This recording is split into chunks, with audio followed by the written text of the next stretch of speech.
Halo,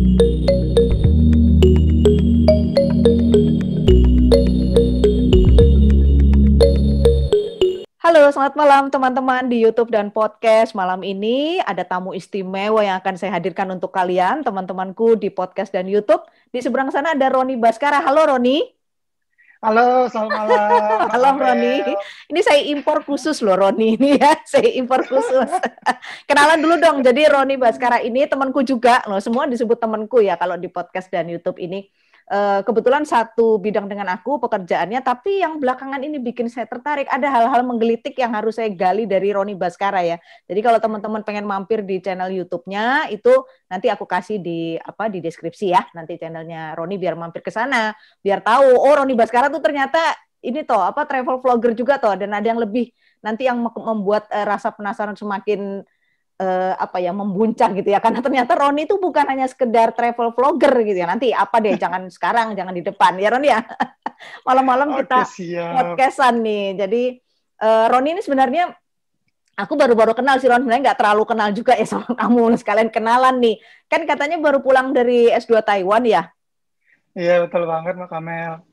Wah keren banget sih itu. Apanya? Saya sebenarnya agak kaget sih. Apa tuh? Ajakannya Mbak Kamel, ayo Ron, masuk podcastku. Wah, ini kayak pertama kali nih masuk podcast nih kayak gitu. Ya, maksudnya saya baru masuk setelah pulang dari selesai S2 kemarin kan di Taiwan. Nah, terus karena kita beberapa kali rapat bareng, bukan rapat sih, kayak briefing pagi ya Mbak ya. Jadi kita di situ saling komen, saling mengetahui, oh sama-sama aktif buat konten YouTube nih gitu. Tiba-tiba Mbak ngomongin saya langsung telepon lagi gitu kan. Mau Mbak, wah itu kayak ayo gitu ya. Nah, makanya kalau aku terlambat sedikit aja, Ron, aku akan sulit menghubungi kamu. Karena kamu habis ini bakal terkenal lagi, lebih terkenal lagi. Amin. Jadi ceritanya kalau Taiwan sih, aku udah tahu sih ya, maksudnya ya itu kita ada fasilitas dari kantor ya. Kebetulan kamu dapat yang jurusan internasional. Kalau aku kan memang jurusan interlokal aja gitu loh S2-nya. Satu internasional, satu interlokal. Ayo nggak apa-apa lah, kita sama-sama cari ilmu. Aku penasaran aja sih Ron, Taiwan ya. Taiwan itu tentu ada perbedaan culture ya dengan kita jauh sekali mungkin ya. Kamu sebelum berangkat ke Taiwan tuh ada nggak bayangan tentang Taiwan tuh gimana-gimana gitu? Sebelum berangkat lo ya. Bayangan saya waktu pertama kali berangkat itu yang pasti seneng. Iya. Karena itu kayak sebuah rezeki yang nggak bisa dibayar oleh apapun. Betul. Karena harapan saya dulu itu paling cuma S1. Nah, kemudian kantor kita memfasilitasi untuk dapat beasiswa itu, jadi saya coba, dapat. Nah, setelah dapat saya baru tahu, oh ada ke Taiwannya juga untuk satu semesternya gitu. Jadinya itu, wah menarik nih. Nah, yang pertama kali muncul setelah dalam benak saya, top mind saya waktu itu adalah Taiwan ya. Setahu saya untuk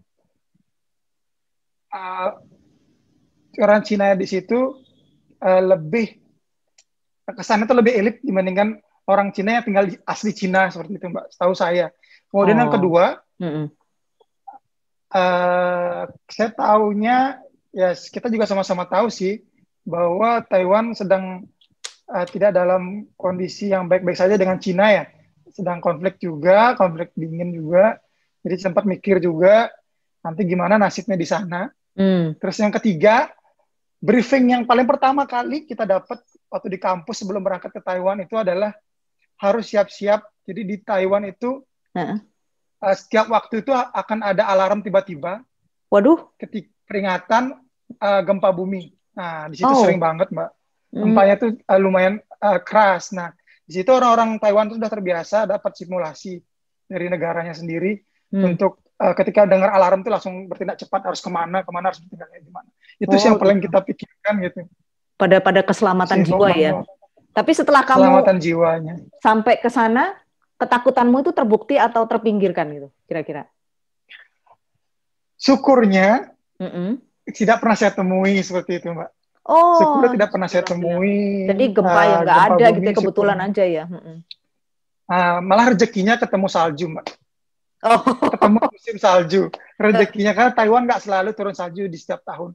Jadi saya ada video di YouTube saya itu waktu saya ngevlog di sana di Gunung Hehuan namanya.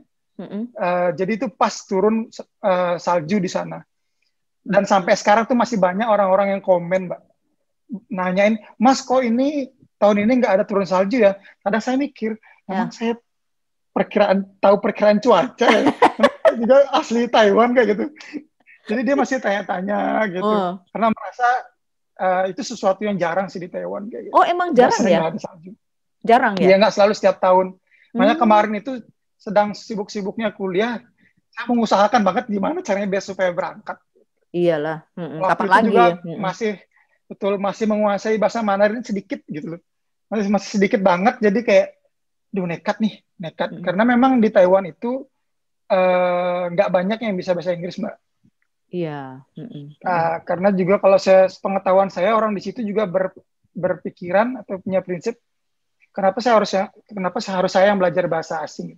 Kenapa nggak orang yang belajar bahasa saya seperti itu? Ada beberapa negara memang begitu ya. Ya. Seperti itu kan ya. Idealismenya seperti itu. Terus kira-kira selain briefing tadi masalah kondisi alam, keselamatan jiwa, apa Ron yang kelihatan beda sekali dengan negara kita terkait culture di sana?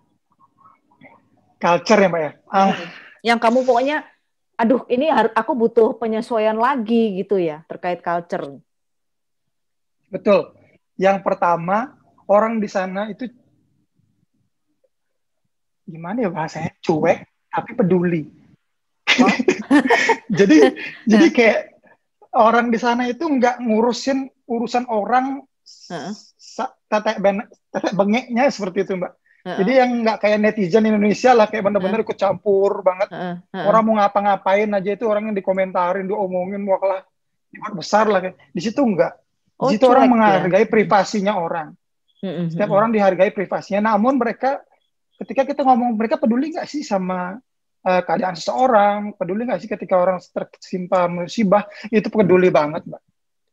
Apalagi kalau misalkan, contoh kecilnya ya, ketika kita nanya alamat nih, Mas mau ke jalan sini di mana ya? Itu dia nggak cuma ngasih tahu, Mbak. Ketika kita nggak mengerti, dia nganterin, Mbak. Oh, gitu ya? Dia nganterin. Dan apalagi di situ kan habitnya orang di situ kan jalan kaki, Mbak ya. Nganterin jalan kaki. Oh, dia mau ya, gitu ya? Dia mau. gitu. Seperti itu. Tuh waktu kamu kuliah di sana itu pakai bahasa internasional. Pengantarnya apa? Inggris? Pengantarnya bahasa Inggris. Cuma kita dapat belajar bahasa Mandarin di situ. Daily conversation lah. Ya lumayan lah daily conversation. Ya buat nawar-nawar harga baju di Taiwan. Terutama itulah kalau kita belanja-belanja kan maksudnya gitu. Terus dalam kelasmu itu juga teman-temannya juga dari internasional ya, Ron? Artinya nggak dari Indonesia aja? Kebetulan, setahu saya memang Pelindo kadang juga buat program yang spesial ya. Jadi agak aneh juga sih menurut saya, kita ditugaskan di sana untuk nggak cuma menuntut ilmu. Sebenarnya Mbak ya, kalau kita kuliah di luar negeri itu harusnya juga kita belajar budaya dan berbaur sama orang sana kan gitu, Mbak ya. Iya, betul. Tapi nyatanya sampai di sana kita satu kelas itu yang orang Pelindo aja. Kayak gitu. Padahal di awal programnya dibilang nanti bakal dicampur sama teman-teman dari negara lain. Kenyataannya enggak ya? Tapi kenyataannya enggak. Gitu. Ya jadi kita ya sebenarnya kelihatannya jadi nggak jauh beda dengan kita kuliah di sini gitu ya, orang. Betul, Mbak. Jadi kita di situ, angkatanku itu berusaha untuk mencari teman, mencari koneksi seperti itu, Mbak. Untuk berkomunikasi, apalagi kita kan belajar bahasa Mandarin juga harus terus diomongin kan, Mbak. Iya, butuh lawan bicara lah. Kamu ngambil apa, Ron, di sana? Jurusan apa? Jadi untuk program S2 ini Magister Manajemen, Mbak. Jurusan manajemen, tapi konsentrasinya marketing, Mbak. Majoringnya marketing. Iya, konsentrasinya marketing, seperti itu. Oh, gitu. Oh ya, ada fakta lagi, Mbak, yang berbeda dari Taiwan dengan Indonesia. Apa tuh? Ini agak unik banget sih menurut saya. Unik banget. Jadi, di Taiwan itu, kita ngomongin di Indonesia dulu deh. Di Indonesia kita gampang banget menemui bak sampah kan, Mbak. Dimanapun. Titik-titiknya banyak banget kan, Mbak. Iya. Setiap sudut ada bak sampah kan gitu kan. tapi kenyataannya sampah masih banyak yang berserakan kan Mbak ya. Masih banyak orang yang buang sampah sembarangan. Nah, faktanya di Taiwan Mbak, itu susah banget dapetin tempat bak sampah Mbak. Oh. Susah banget nemuin tempat buang sampah, itu susah banget. Enggak setiap sudut itu ada tempat sampah Mbak, tempat pembuangan sampah. Enggak. Dan yang menariknya lagi, tidak ada sampah yang berserakan. Terus orang-orang buang sampahnya di mana?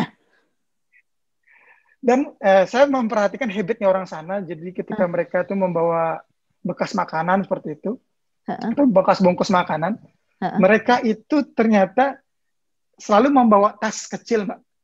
Tas kecil, dia buang sampahnya di situ, kemudian dia masukin ke dalam tas gandongnya kah, atau kopernya kah, seperti itu. Dia nanti buang di saat di tempat-tempat tertentu, yang ataupun dia baru buang di rumahnya sendiri. Betul. Gitu. Iya Ron, aku pernah mendengar cerita ini, tapi aku nggak ngeliat langsung ya. Jadi ketika sorry ya, aku cerita sedikit ya. Jadi ketika haji, Ron, haji itu ada rombongan, kan memang kita berapa negara ya. Aku nggak melihat langsung, tapi pernah lihat video itu. Jadi ada suami istri itu disuting dari belakang dia. Dia tuh setiap sampah yang berserakan di Mekah dan Madinah ya, namanya orang kan kadang ada ya buang sampah. Dia ngambil, terus berhenti lagi, jalan lagi. Mungkin orang Taiwan ya, mungkin jamaah haji dari Taiwan mungkin ya.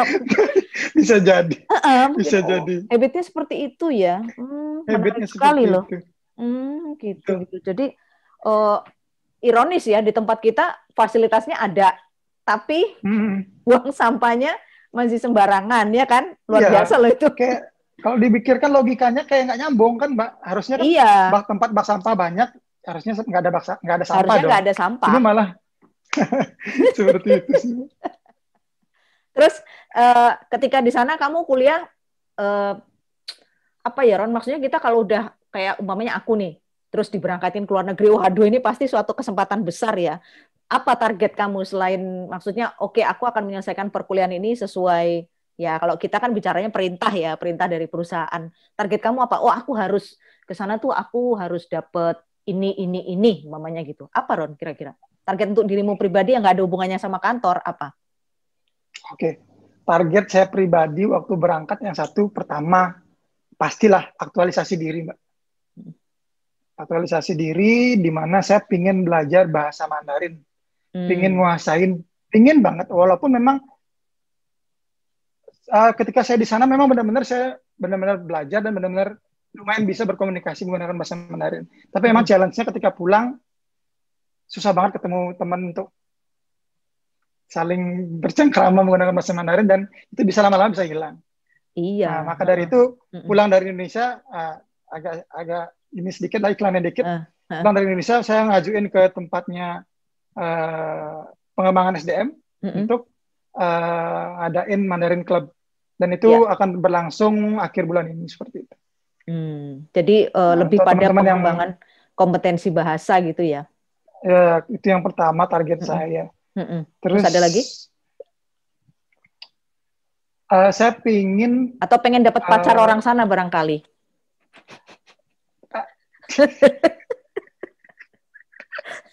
Sudah, Mbak ya. Loh, barangkali kan kita nggak tahu kan ya. Aduh, dipancing. Ya, apa ya bilang? Ada nggak gini, kan ada yang orang kuliah namanya di Prancis atau di Inggris, aduh mudah-mudahan aku nanti pulang dapat calon istri dari sana gitu ya. Kebayang nggak Ron kamu? Barangkali aku dapat pacar cewek sana gitu. Sampai saya di sana mulai kepikiran itu, Mbak. Nah, pas berangkatnya enggak, pas sampai di Taiwannya mulai mikir pikiran. Orang asli Taiwan kayak gini ya. Saya awalnya mikir paling kebanyakan operasi nih orang-orang luar nih gitu kan. Kayak misalkan kita yang terkenal misalkan di Indonesia ini kan kadang orang-orang Korea tuh banyak yang operasi dan lain sebagainya, makanya cantik itu. Ternyata saya sampai di Taiwan itu cantiknya benar-benar cantik. Dia nggak cantik pun itu kelihatan menarik karena dia bersih banget, Mbak. Kulitnya ya. Kelihatan kulitnya itu bersih banget, dan rambutnya rata-rata kayak ya seger aja sih dilihatnya kayak gitu, Mbak. Yeah. Nah, yang mulai kepancing dia. Ya, susah buat untuk tidak kepancing, Mbak. Karena apalagi ada sedikit perbedaan culture bagaimana seorang mahasiswa di Taiwan dengan di Indonesia. Kalau di Indonesia, setahu saya, dulu kan sebelum masuk Pelindo, saya sempat kuliah dulu 1 semester, Mbak. Habis itu keterima di Pelindo, ini langsung resign. Jadi setahu saya, di kampus Indonesia ini masih kayak aturannya itu masih ketat ya, kayak rambut nggak boleh macam-macam, misalnya ada beberapa kampus tertentu. Tapi yang paling umum itu kan kayak, mungkin kalau untuk tenaga pendidik nggak boleh pakai celana selain celana kain kayak gitu kan Mbak ya, dan lain sebagainya, harus tertutup, nggak boleh seksi. Wah, sampai di sana Mbak, Luar biasa. itu luar biasa. Orang ke kampus di sana tuh style-style kayak mau ke mall, style-style mau ke pantai Mbak. Jadi ya pakai tank top, terus bawahannya itu cuma pakai rok di atas lutut. Udah, di situ aja pakai tas. Tapi saya akuin di situ orangnya modis-modis. Tapi ini ya, maksudnya mereka masih menjunjung tinggi tata krama, maksudnya adat kesopanan, atau justru bebas Ron di sana? Nah, untuk kita ngomong bebas nih agak relatif ya. Dari sudut pandang mana? Kalau ngomongin kebebasan dari sudut pandang kita sebagai orang Indonesia, di situ kayak masih kayak di situ udah kayak di Eropa sih Mbak, sama kayak di Eropa kayak. Kembali lagi saya bilang tadi itu orang di situ tuh nggak mau ngurusin urusan orang. Jadi kalau misalnya ini contohnya Mbak, saya pernah ketemu nih agak ngenes sih. Jadi waktu itu saya di Taiwan itu kan masih jomblo Mbak gitu ya. Nah, jadi nih sama teman-teman bareng-bareng nih habis kuliah kan mau balik ke dormitory gitu, jalan gitu. Terus di tengah jalannya ada sepasang kekasih jalan di depan kita gitu. Nah, jalannya itu cuma mungkin bisa papasan 2 orang ini aja Mbak. Oh, sempit lah. Di depan kita ada terus dia tiba-tiba berhenti, terus saling berhadapan, udah berpelukan, terus ciuman di tengah jalan. Ya Allah. Kita tuh langsung kayak awkward expression gitu loh Mbak, kayak mau lewat nggak bisa ya kan? Lewat nggak bisa gitu. Dan yang kelihatan awkward itu cuma orang Indonesia menurut saya Mbak. Ketika yang di sana nggak peduli, lewat aja biasa aja, nggak pernah ada yang nggak. Harusnya kamu bilang, halo permisi saya mau lewat Mbak ya. Jadi kayak gitu. Malah kita yang bingung ya, padahal dia yang berbuat kan santai-santai aja, maksudnya gitu loh. Betul. Terus santai-santai aja. Ron, bicara soal conversation nih, aku lupa. Harusnya tadi kamu pembukaannya pakai menyapa teman-teman kita nih pakai bahasa sana dong, Ron. Ini beda nggak Mandarinnya antara yang apa ya istilahnya Cina, yang Cina memang sama Taiwan ini beda nggak Mandarinnya? Kalau Mandarin Cina itu disebutnya simplified, Mbak. Chinese simplified. Kalau Mandarin Taiwan itu sebutannya Mandarin tradisional, Mandarin simplified sama Mandarin tradisional. Nah, bedanya ada beberapa kata yang sama, tetapi dalam penulisan karakternya itu, Mbak, yang ribet itu, Mbak. Dalam penulisan karakternya. Nah, kembali lagi, kalau Taiwan itu dia tulisannya lebih banyak, lebih ribet, Mbak. Nah, kalau Mandarin China itu lebih simpel, makanya namanya Mandarin simplified. Lebih simpel. Ada beberapa komponen yang hilang. Nah, lebih simpel. Gitu. Nah, tapi faktanya, tapi ini disampaikan langsung oleh dosen saya sih di Taiwan, dosen bahasa Mandarin, dia bilang, sebaiknya kalau orang mau belajar bahasa Mandarin, itu belajar bahasa Mandarin Taiwan. Nah, yang saya dapatkan di Taiwan itu ya bahasa Mandarin Taiwan. Karena kenapa? Orang Taiwan itu ketika orang Cina mendengarkan orang Taiwan ngomong, dia masih bisa ngerti, Mbak.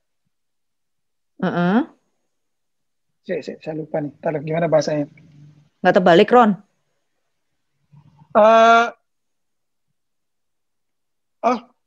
Kebalik, sorry. Kebalik. Jadi orang Cina, orang Taiwan itu mengerti ketika orang Cina ngomong beberapa kalimat, beberapa kata. Ketika orang China mendengarkan orang Taiwan itu belum tentu mengerti bahasa. Belum tentu ngerti. Iya. Jadi kembali lagi yang tadi saya sampaikan bahwa Mandarinnya Taiwan itu Mandarin tradisional. Ya. Jadi kayak kita Jawa itu mungkin Taiwan itu yang kromo inggil mungkin yang tingkatan paling tinggi. Iya, mungkin bahasa kalau Surabayaan kan maksudnya dia udah sekasar-kasarnya gitu loh bahasa Jawa. Betul. Ron sekarang disapa Ron teman-temannya kenalin perkenalan diri pakai bahasa China yang Taiwan. Coba. Kayak gimana coba? Cuma aku ngerti apa enggak tahu. Coba. Nah, kamu sapa dulu, nanti jelasin apa tuh yang tadi kamu omongin coba. Kayak apa, Ron? 大家好，我叫马罗尼，你呢？啊？你很好吗？我是印尼人。Cukup. Apa itu artinya? Jadi, halo semuanya, 大家好。 我叫马罗尼, nama saya Roni. Nah, jadi di Taiwan itu teman-teman yang kuliah di Taiwan kemarin itu dapat nama Chinese, Mbak. Itu sebuah keharusan. Untuk orang-orang yang kuliah di Taiwan, di Cina atau di Taiwan itu dia punya ataupun dapat nama Cinanya seperti itu. Nama Cina saya itu Ma Luoni gitu. Ma Luoni. Saya ada madenya di mana. Iya. Jadi kalau saya lihat sih kayaknya disesuaikan dengan apa yang kata yang tidak ada pada Mandarin itu dihilangkan. Jadi D-nya hilang. Ma Luoni, Ma Roni gitu jadi. D-nya nggak ada. Ada Roni gitu. Jadi kayak gitu. Terus gitu ya. Dia saya nanya apa kabar? Terus yang terakhir saya bilang saya orang Indonesia kayak gitu. Oh gitu. Hebat. Menarik. Ini perbincangan kita yang sangat menarik. Kita akan lanjut nanti dengan Roni Baskara. Oke? Siap.